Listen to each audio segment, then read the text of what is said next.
அதனால நாம செபிக்க போகிறோம். கர்த்தர் கிருபை செய்வார். கிருபை செய்ய வல்லவராக இருக்கிறார். அல்லேலூயா. மத்தேயு எழுதின சுவிசேஷம் 8ஆம் அதிகார பக்கமாய் திருப்பிக் கொள்வோம். மத்தேயு 8. இயேசு கிறிஸ்து ஒரு காரியத்தை அங்கே செயல்படுத்துகிறார். இந்த காரியத்தை நாம பார்க்க போறோம், படிக்க போகிறோம். முதல் ஒரு 4 வசனத்தை வாசிக்க கேட்போம். அவர் மலையிலிருந்து இறங்கின போது திரளான ஜனங்கள் அவருக்கு பின் சென்றார்கள். அப்பொழுது குஷ்டரோகி ஒருவன் வந்து அவரை பணிந்து, ஆண்டவரே, உமக்கு சித்தமானால் என்னை சுத்தமாக்க உம்மால் ஆகும் என்றான். இயேசு அவர் தம் கையை நீட்டி அவனை தொட்டு, எனக்கு சித்தம் உண்டே, சுத்தமாகு என்றார். உடனே குஷ்டரோகம் நீங்கி அவன் சுத்தமானான். அல்லேலூயா. ஒரு விஷயாக கண்களை மூடி, எங்கள் அன்பின் பரலோக பிதாவே, உம்முடைய பரிசுத்த பிள்ளையாகிய இயேசு கிறிஸ்துவுக்குள்ளாக வந்து சொந்தரிக்கிறேன். இந்த வார்த்தை உம்முடையதையா, இந்த வார்த்தையை ஆசீர்வதித்து கர்த்தர் ஆண்டவரே ஜனங்களுக்கு பிரயோஜனம் உள்ளதாய் மாற்றும் உடைய கரங்களை கொடுக்கிறேன். இயேசுவின் வல்லமையுள்ள நாமத்தில் பிதாவே, ஆமென். அல்லேலூயா. நாளிலே இயேசு கிறிஸ்து மலை பிரசங்கத்தை முடித்து அவர் இறங்கி வரும்பொழுது ஒரு காரியம் நடக்குது. ஒரு சகோதரன் சரீரத்திலே ஒரு பலவீனத்தோடு முடக்கப்பட்டா அங்கே மறைந்திருந்தானோ, அந்த இடத்துல ஒளிந்திருந்தானோ, திரளான ஜன கூட்டம் அங்கே நின்றது. அந்த கூட்டத்துக்கு நடுவாக அவன் என்ன செய்யறான்? ஓடி வர்றான். வந்து இயேசுவின் இடத்துல வந்து பாதத்திலே விழுந்து ஒரு காரியத்தை, ஒரு விண்ணப்பத்தை வைக்கிறான். நீங்க இயேசுவின் இடத்துல வைக்கிற விண்ணப்பம் கட்டாயம் பதில் கொடுக்கப்படும். யார் இயேசுவின் இடத்திலே எதை கேட்கிறாங்களோ அதை இயேசு கட்டாயம் செய்ய வல்லவராக இருக்கிறார். வேதம் அப்படித்தான் சொல்லுகிறது. இயேசு சொன்னதை செய்கிறவர். அவர் ஒரு வார்த்தை, நமக்கு வேதத்துல பாத்தீங்கன்னா அநேக வார்த்தைகளை நமக்கென்று கொடுத்திருக்கிறார். அல்லேலூயா. இந்த சம்பவத்துல இயேசு பார்க்கும் பொழுது ஒரு காரியத்தை வைக்கிறாங்க. என்னன்னா, சித்தத்தை முன்வைக்கிறாங்க. அல்லேலூயா. என் சித்தம் என்ன? என் பிள்ளைங்க வாழ்ந்திருக்கணும். இயேசு கிறிஸ்து கல்வாரி சிலுவைக்கு முன்பாக கெத்செமனே தோட்டத்திலே அவர் ஒரு ஜெபத்தை ஏறெடுப்பார். அந்த ஜெபம் அந்த இடத்துல 3 முறை அவர் ஜெபிக்க கடந்து போகும் பொழுது 3 முறையும் ஆண்டவர் இடத்துல, பிதாவாகிய தேவனிடத்துல கேட்பார், உமக்கு சித்தமானா இந்த பாத்திரம் நீங்க கொடட்டும். அப்ப இயேசுவுக்கு ஒரு காரியம் இருக்கு. என்னன்னா, நான் இந்த பூமிக்கு வந்தது தேவனுடைய சித்தத்தை செய்வதற்கு. அல்லேலூயா. தேவனுடைய சித்தத்தை நிறைவேற்றுகிறதுக்கு. அப்ப இயேசு கிறிஸ்துட்ட வந்து இவன் கேட்கிறான் ஒரு காரியத்தை, நான் சுகமாகிறது உமக்கு சித்தமா? ஏசப்பாட்ட ஒரு வார்த்தையை வைக்கிறாங்க, அது சித்தமா ஆண்டவரே? என்னைக்காவது அப்பா நம்மளை வெறுமையை அனுப்புவாரா? அதுவும் அவர்கிட்ட வந்துட்டான், அவரை பார்த்துட்டான், அவர்கிட்ட வர்றான். பார்க்கிறதற்கு அவன் இருதயம், வேதம் சொல்லுது, இருதயம் சுத்தம் உள்ளவர்கள் பாக்கியவான்கள், அவர்கள் தேவனை தரிசிப்பாங்க. பார்த்துட்டான் இயேசுவை பார்த்தவனுடைய வாழ்க்கையில ஒரு காரியம் நடக்குது. இயேசு கிறிஸ்துவனுடைய வாழ்க்கையில மேல ஏத்து பிடிக்க அப்படியே இயேசு கிறிஸ்து காரியத்துல அப்படியே ஒரு காரியம் நடக்குது. என்னன்னா, அவன் சித்தம் கேட்க வந்தான். இயேசு வந்து சித்தம் பார்த்துட்டு செய்யறானா செய்யலையான்ல. அவன் கேட்ட கேள்வி, உமக்கு சித்தமா? வியாதியோடு இருக்கிறதல்ல, இயேசு அப்படியே விடுகிறதல்ல. அவருக்கு சித்தம் சுகமாயிருப்பதே. அல்லேலூயா. எல்லா மனிதர்களும் எல்லா நார்மல் நிலைமைக்கு திரும்ப கூடியது. அப்ப நான் ஏன் இப்படி இருக்கேன்? எனக்கு ஏன் இந்த காரியம் நடக்குது? எனக்கு மட்டும் நடக்குது, எனக்கு மட்டும் இப்படி சூழ்நிலை மாறி இருக்கு. ஆனா நல்லது, கர்த்தர்ட்ட போய் நீங்க கேட்க வேண்டிய விஷயம் என்ன தெரியுமா? உமக்கு சித்தமா? உமக்கு சித்தம்னா உங்க சித்தத்தின் பாதையில நடத்துங்க. தேவனுடைய சித்தத்துல இயேசு நடந்து வரும்போது சந்தோஷமா போனாரா? அவருக்கு என்ன இல்ல தெரியுமா? அவருக்கு உணவு இல்லை, வஸ்திரம் இல்லை, மனுஷகுமாரன் தலை சாய்க்க இடமும் இல்லை. அவர் ஒவ்வொரு காரியத்தையும் செய்யும் பொழுது பிதாவின் சித்தத்தை செய்யணும். பிதாவின் சித்தம் இது. பாருங்க, சுகமாக்கும் போது கூட சொல்லுவாரு, இது இது உமக்கு சித்தமா? லாசரு உயிரோட எழுப்பும் போது கேட்பாரு, ஆண்டவரே இவங்க எல்லாரும் நம்புறதுக்காக உங்கள்கிட்ட ஜெபிக்கிறேன். இவர் கையில் அதிகாரம் இருக்கு, ஆனா பிதாவின் சித்தத்தை செய்கிறவரா காத்திருக்கிறார். இன்னைக்கு வந்து சொல்றாரு, அவர்கிட்ட அவன் ஒருத்தன் கேட்கிறான், ஆண்டவரே சித்தமா? சித்தம் கேட்ட உடனே நடக்கக்கூடிய காரியம், இயேசு தமது கையை நீட்டினார். சித்தம் கேட்டுட்டா கர்த்தரிடத்துல இருந்து உங்க கை உங்களை தூக்கி எடுக்க. அல்லேலூயா. பாருங்க, பேதுரு தண்ணீர் மேல நடக்கும் பொழுது அவன் சித்தம் கேட்கல, அவன் சுத்தி உள்ள சத்தத்தை கேட்டான். சுத்தி இருக்கிற சத்தத்தை அவன் கேட்டான். கடல் கொந்தளிக்கிறது, காற்று பலமாய் இருக்கிறது, சூழ்நிலைகள் வித்தியாசமா இருக்கிறது. எந்த சூழ்நிலை வித்தியாசமா இருந்தாலும் சரி, உங்களை அழைச்ச ஒரு உண்மையுள்ளமை. நீங்க அவர்கிட்ட அவர் சித்தத்தை நோக்கி நின்னீங்கன்னா உங்க வாழ்க்கையை தெரியும். அல்லேலூயா. வேதத்துல பாருங்க, இயேசு கிறிஸ்து சொல்றாரு, அங்க இயேசு தமது கையை நீட்டி என்ன செஞ்சாரு? எனக்கு சித்தம் உண்டு. தேவ சித்தம் என்ன? மனிதர்கள் வியாதியோடு கிடக்கிறதா? இல்லங்க. தேவ சித்தம் ஒவ்வொரு மனிதனும் சுகமாகிறதா தேவனுடைய சித்தமாக இருக்கிறது. அப்ப ஒவ்வொரு மனுஷனுடைய வாழ்க்கையிலையும் உபத்திரவம் இருக்கா? எல்லார் வாழ்க்கையிலையும் அவனுக்கு வித்தியாசமான உபத்திரவம். இயேசு சொல்றாரு, உன் உபத்திரவத்தில் நான் என்ன செய்ய போறேன்றத உனக்கு நான் சொல்ல போறேன்.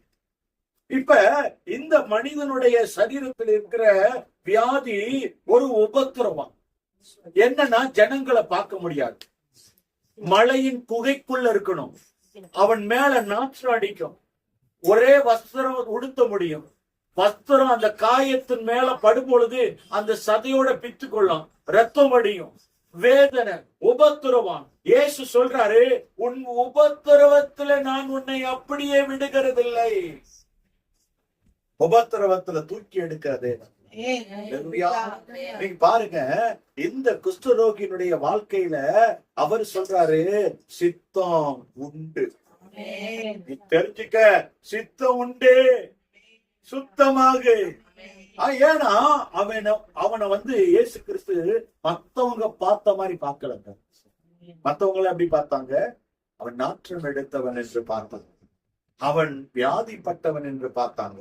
நிறைய பேர் நம்மளை பார்க்கும் பொழுது, நீங்க நல்லா கவனிச்சு பாருங்களேன், நம்மளை பார்க்கும் பொழுது நம்மளுடைய நல்ல விஷயங்களை எதையுமே அவன் சொல்ல மாட்டான், பார்க்க மாட்டான். நம்மகிட்ட இருக்கிற எது மைனஸோ எது காரியமோ அதைத்தான் சொல்லுவான், கெட்டதை மட்டும்தான். ஆனா இயேசு பார்க்கிற பார்வை அப்படி இருக்காது. நீ எவ்வளவு பிரச்சனைகள் அவர்கிட்ட வந்தாலும் அவர் உடனே தம் புள்ள மாறி, அந்த புள்ள எவ்வளவு வியாதிப்பட்டிருந்தாலும் எவ்வளவு நோய்வாய்ப்பட்டிருந்தாலும்,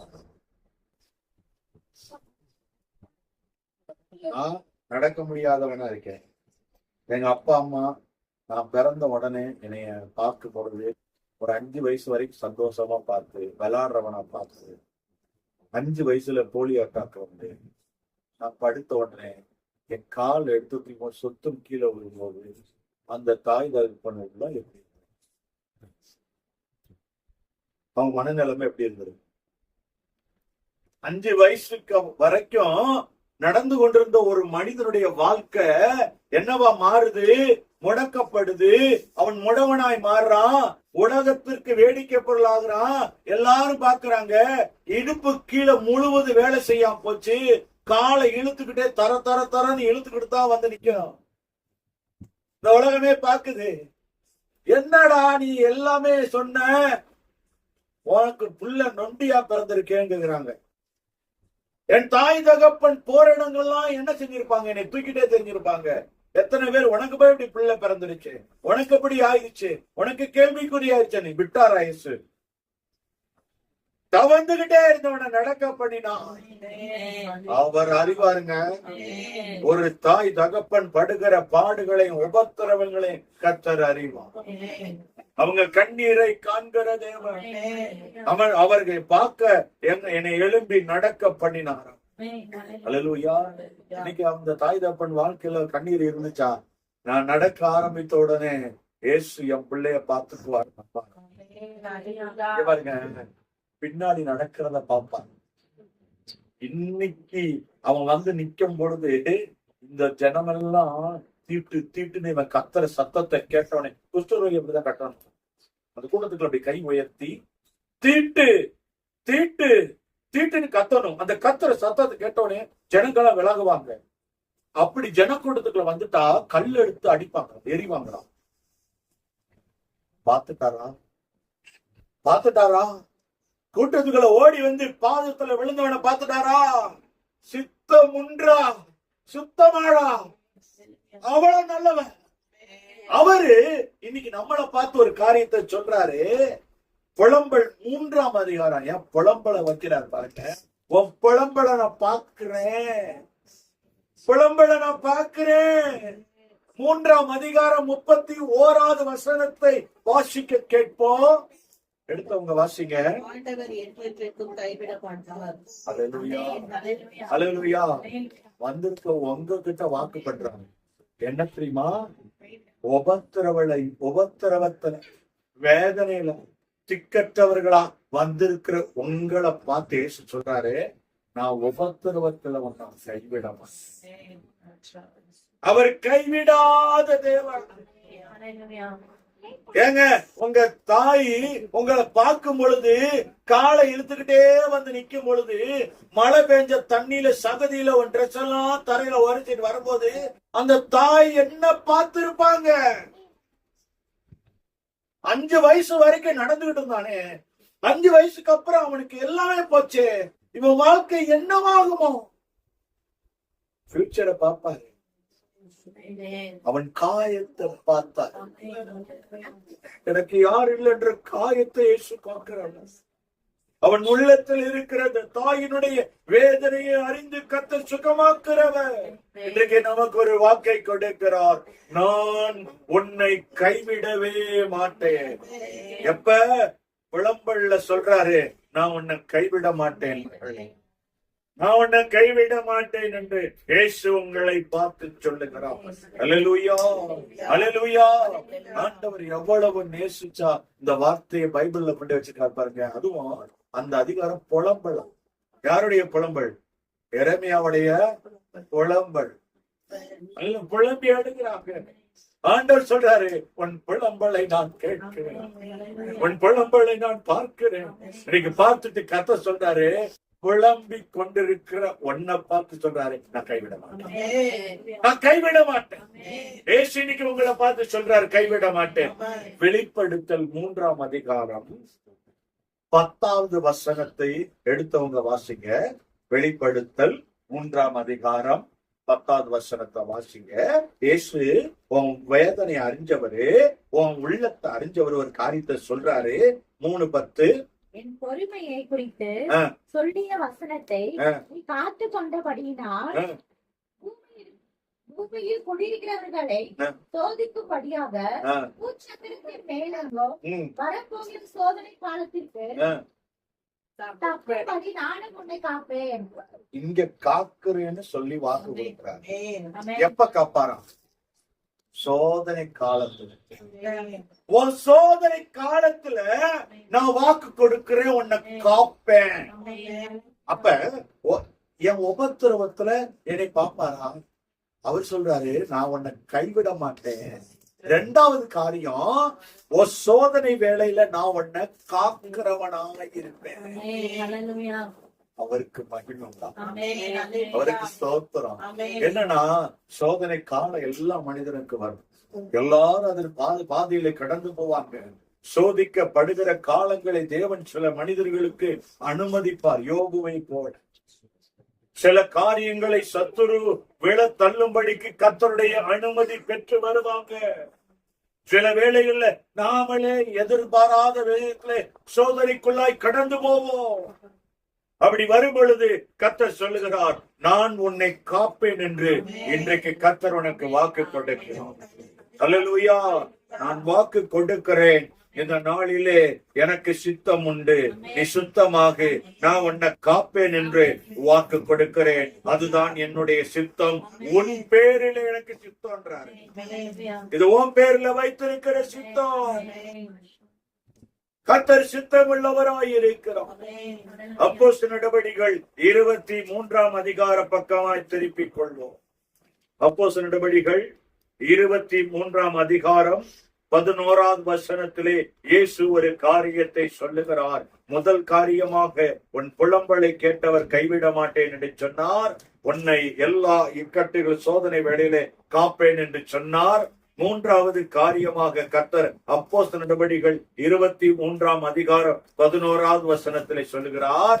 அன்று ராத்திரியிலே கர்த்தர் பவுலின் அருகே நின்று, பவுலே, கொள், என்னை குறித்து எருசலேமை சாட்சி கொடுத்தது போல ரோமாவிலோ சாட்சி கொடுக்க வேண்டும் என்றார். ஒரு காரியத்தை கவனிக்கணும். இங்கே பவுல இயேசு வந்து நின்னுட்டார்னா முதல்ல அவனை ஸ்ட்ராங்காக்குறார், திடப்படுத்துறாராம். பவுலே, நான் உன்கிட்ட சொன்னதை கட்டாயம் செய்வேன், நீ என்ன குறிச்சு சாட்சி கொடுக்கிறவனாதான் இருப்ப. நீ சாட்சி கொடுக்கிறவன், நீ என்னுடைய சாட்சியா நிப்ப, என் பிரதிபலனா நிப்ப அப்படின்னு கர்த்தர் சொல்றவர் ஒரு காரியத்தை சொல்றாரு.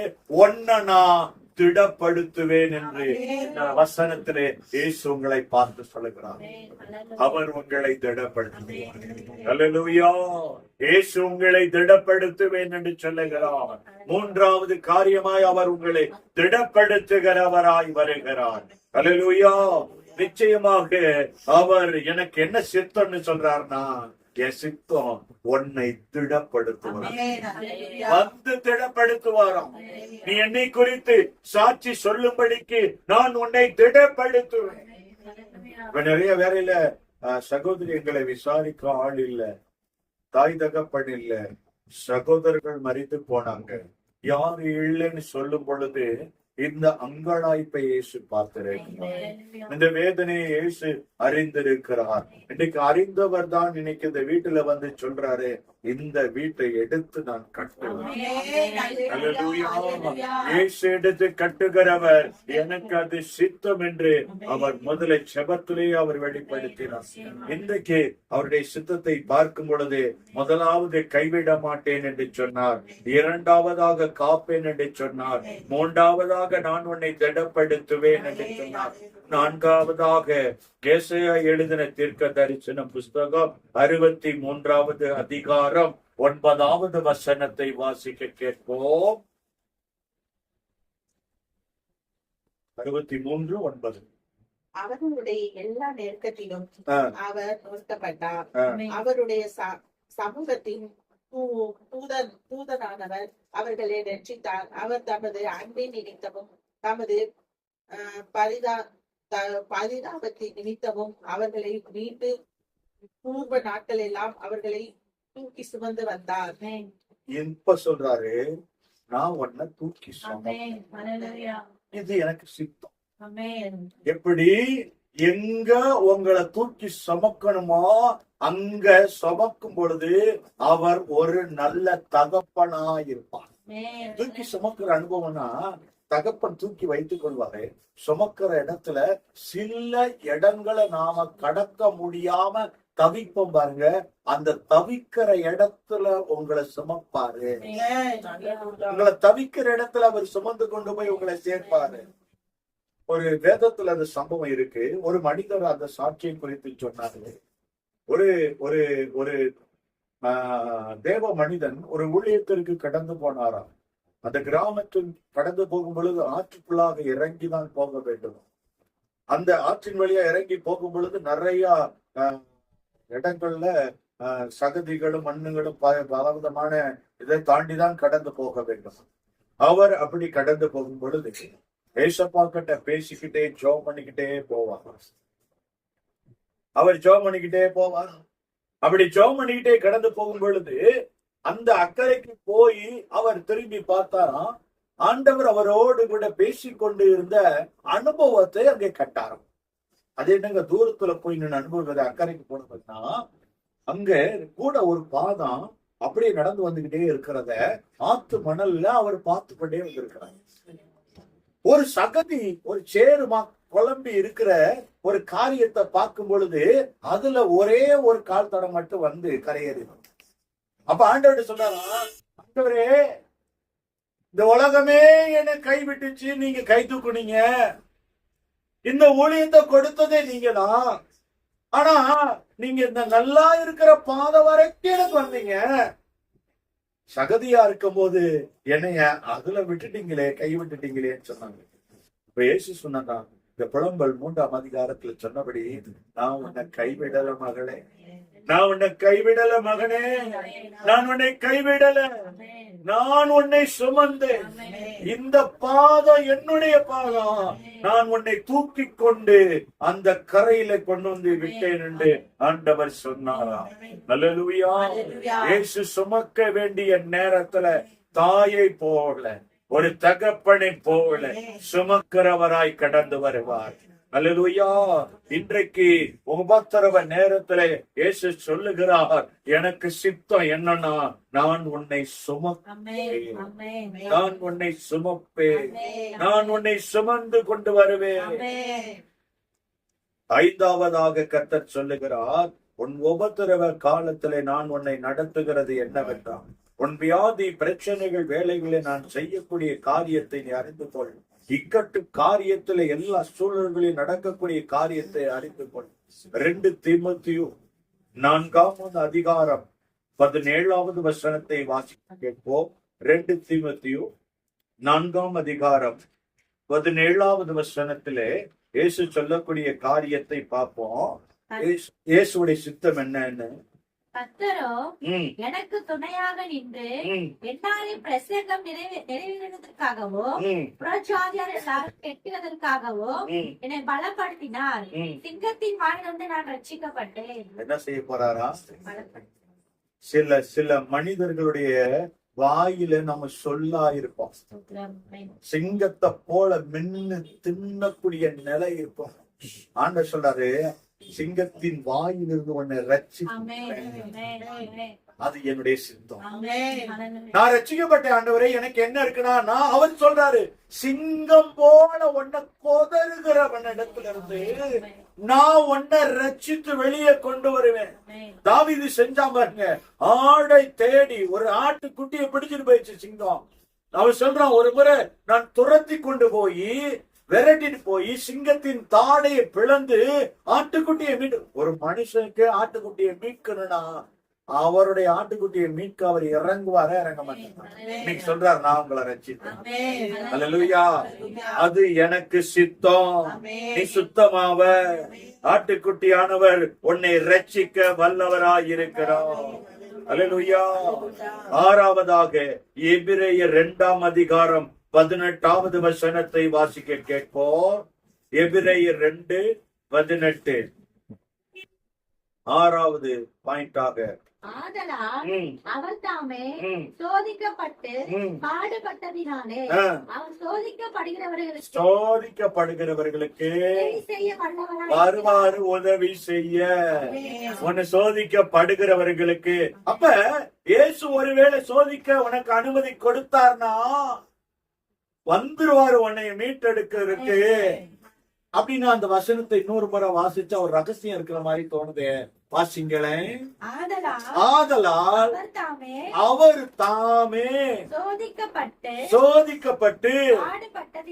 பாடுபட்டதுனால சோதிக்கப்படுகிறவர்களுக்கு. அப்போ ஒரு விஷயத்த அங்க சொல்றாரு, உங்களுக்கு சோதனை கொடுத்துட்டு பக்கத்துல நிக்கிறாராம், உதவி செய்யலாம். எப்படிப்பட்டவரு?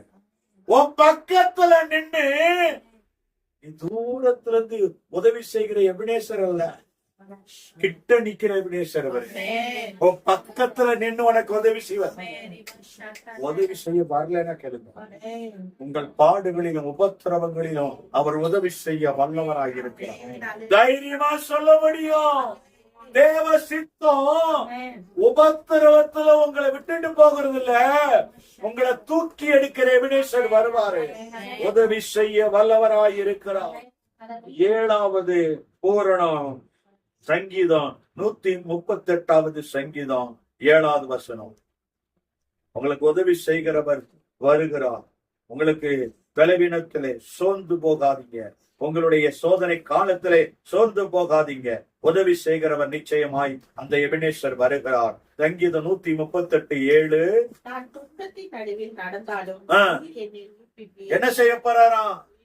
சங்கீதக்காரர் சொல்றாரு, என்னை இயேசு கட்டாயம் உயிர்ப்பிப்பார். அப்படின்னா உயிர்த்தெழுதல் உண்டு, உயிர்த்தெழுதல் உண்டு. 7வது பாயிண்ட் எப்படி அழகா கொடுக்கிறாரு பாருங்க. பூரணம் என்னவா? அப்ப பரிபூரணம் ஒண்ணு இருக்குல்ல, அதை பாத்திரலாமா? ஏசாயா 61:2 அவர் பரிபூரணத்தை குறித்து உங்களோடு சொல்லுகிறார்.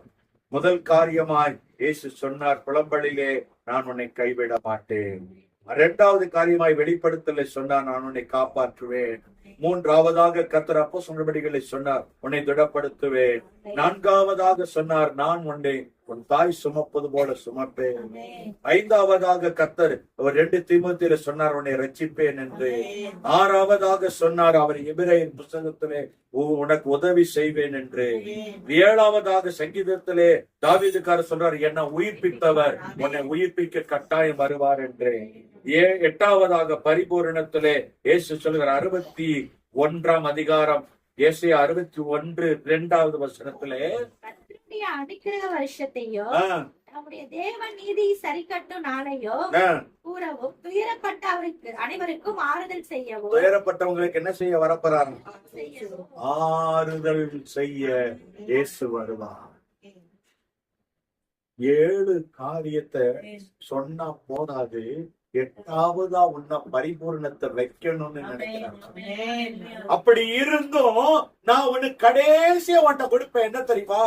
என்னுடைய ஆறுதல். நம்ம சோதனையில வந்துட்டோம், உதவி செய்யறாரு, ஆனா அவன் உள்ள உடைஞ்சுதானே இருக்கும். இப்ப ஏசப்பா சொல்றாரு, கடைசியா என் ஆறுதல், நான் உன்னை தேற்றுவேன்டா, நான் உன்னை ஆறுதல் படுத்துவேன், நான் உன்னை என் வலது கரத்தால தாங்குவேன்.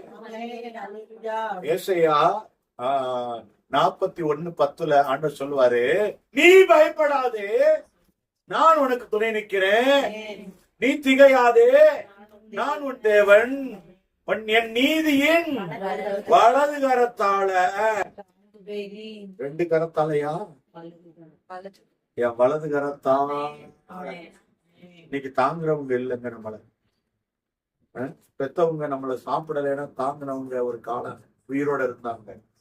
நம்மள எதுவுமே செய்யணும்னு சொல்லி தாங்கினவங்க இன்னைக்கு நம்ம கூட. ஆனா எவன் போனாலும் ஒரு போக மாட்டாரு. நான் இதனால சொல்றாரு, நான் தாங்குவேன், தாய் உன்னை மறந்தாலும் நான் உன்னை மறவேன், நான் உன்னை தாங்குவேன் என்று அவர் தாங்கி வழி நடத்துகிறார். இந்த மனுஷனுடைய உள்ளத்தை பார்த்தவர் நீண்ட நாளா பட்ட உபத்திரவத்தை மாற்றும் பொழுது அவர் சொன்னாரு, எனக்கு சித்தம் உண்டு. என்னாச்சு? இயேசு அவனுக்கு கை நீட்டி அவனை சொல்லிட்டு ஒரு காரியத்தை சொன்னாரு. இயேசு அவனை நோக்கி, இதை நீ ஒருவருக்கும் சொல்லாதபடி எச்சரிக்கையாயிரு, ஆயினும் அவர்களுக்கு சாட்சியாக நீ போய் ஆசாரியனுக்கு உன்னை காண்பித்து மோசே கட்டளையிட்ட காணிக்கை செலுத்து. குஞ்சில் செய்யும். அவர் வாயிலிருந்து வார்த்தை புறப்பட்டவனே சுகம் வந்துருச்சு. இனிமே நீ ஆலயத்துக்கு போகலாம், இனி ஊருக்குள்ள போகலாம், இனி நீ எல்லா இடத்துக்கும் போகலாம்.